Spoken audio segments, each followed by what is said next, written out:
Job 10. I loathe my very life. Therefore I will give free rein to my complaint and speak out in the bitterness of my soul. I say to God, do not declare me guilty, but tell me what charges you have against me.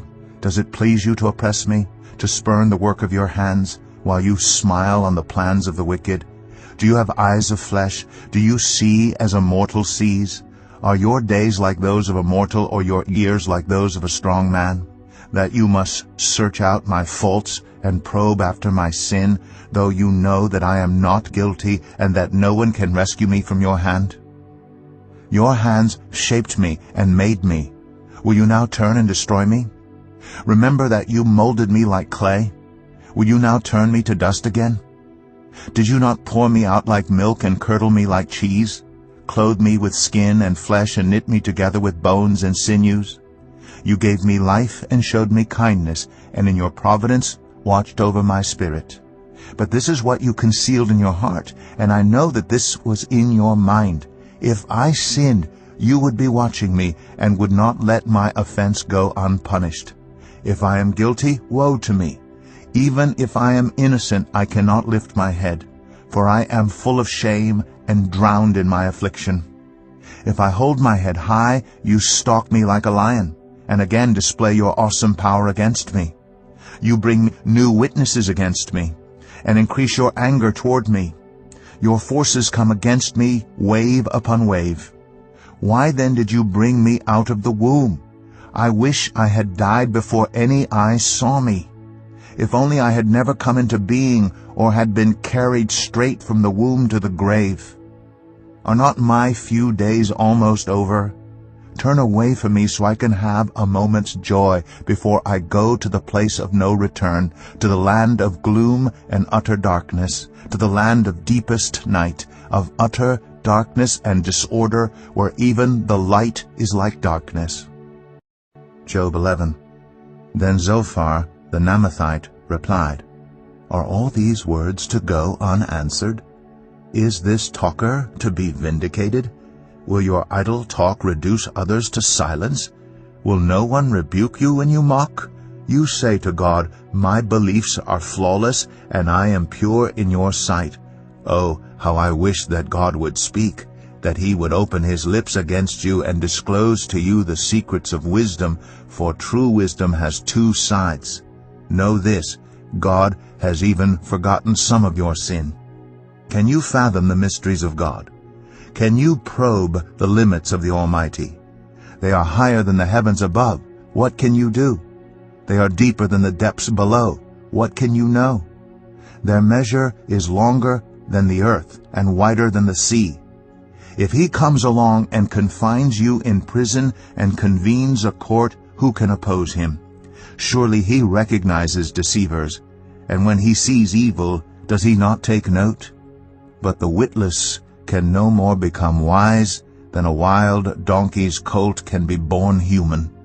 Yet if you devote your heart to him and stretch out your hands to him, if you put away the sin that is in your hand and allow no evil to dwell in your tent, then, free of fault, you will lift up your face.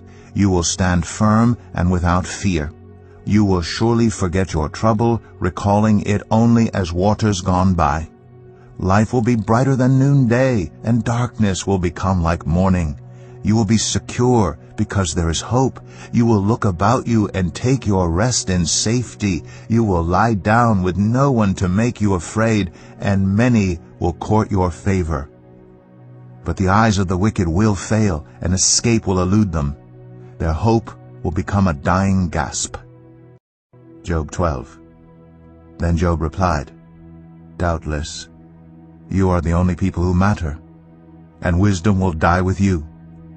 But I have a mind as well as you. I am not inferior to you. Who does not know all these things? I have become a laughingstock to my friends. Though I called on God and he answered, a mere laughingstock, though righteous and blameless. Those who are at ease have contempt for misfortune, as the fate of those whose feet are slipping. The tents of marauders are undisturbed, and those who provoke God are secure. Those God has in his hand. But ask the animals, and they will teach you, or the birds in the sky, and they will tell you, or speak to the earth, and it will teach you, or let the fish in the sea inform you. Which of all these does not know that the hand of the Lord has done this? In his hand is the life of every creature, and the breath of all mankind. Does not the ear test words as the tongue tastes food? Is not wisdom found among the aged? Does not long life bring understanding?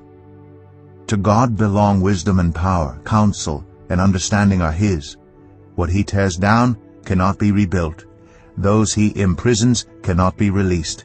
If he holds back the waters, there is drought. If he lets them loose, they devastate the land. To him belong strength and insight. Both deceived and deceiver are his. He leads rulers away stripped and makes fools of judges. He takes off the shackles put on by kings and ties a loincloth around their waist. He leads priests away stripped and overthrows officials long established. He silences the lips of trusted advisers and takes away the discernment of elders. He pours contempt on nobles and disarms the mighty. He reveals the deep things of darkness and brings utter darkness into the light. He makes nations great and destroys them. He enlarges nations and disperses them. He deprives the leaders of the earth of their reason. He makes them wander in a trackless waste. They grope in darkness with no light. He makes them stagger like drunkards. Job 13. My eyes have seen all this. My ears have heard and understood it. What you know, I also know. I am not inferior to you. But I desire to speak to the Almighty and to argue my case with God. You, however, smear me with lies. You are worthless physicians, all of you. If only you would be altogether silent. For you, that would be wisdom. Hear now my argument. Listen to the pleas of my lips. Will you speak wickedly on God's behalf? Will you speak deceitfully for him? Will you show him partiality? Will you argue the case for God? Would it turn out well if he examined you?